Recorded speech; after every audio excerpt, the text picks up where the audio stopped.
Auto drafting.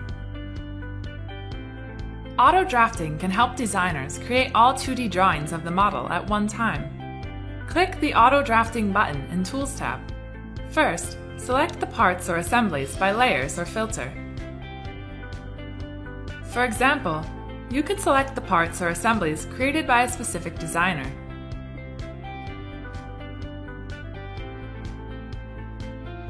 Check the Include Current Objects option. Then the selected parts or assemblies will be added in the list. Next, you can set the saving mode of the sheet and sheet name here.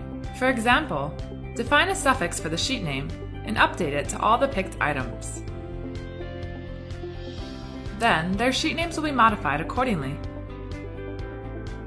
Check the Same Setting for All Sheets option and change the sheet size of one of the parts or assemblies. Then, the sheet size of other parts or assemblies will be changed simultaneously. In the View tab, you can set the view attributes as you want, including the layout and the general settings. In the Dimension tab, select the views which need the dimension, and select dimension entities and types.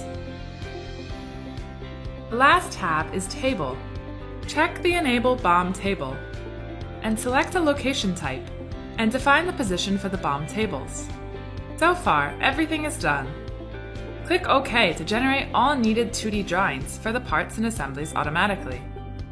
The views, the dimensions, and the BOM tables are created in seconds.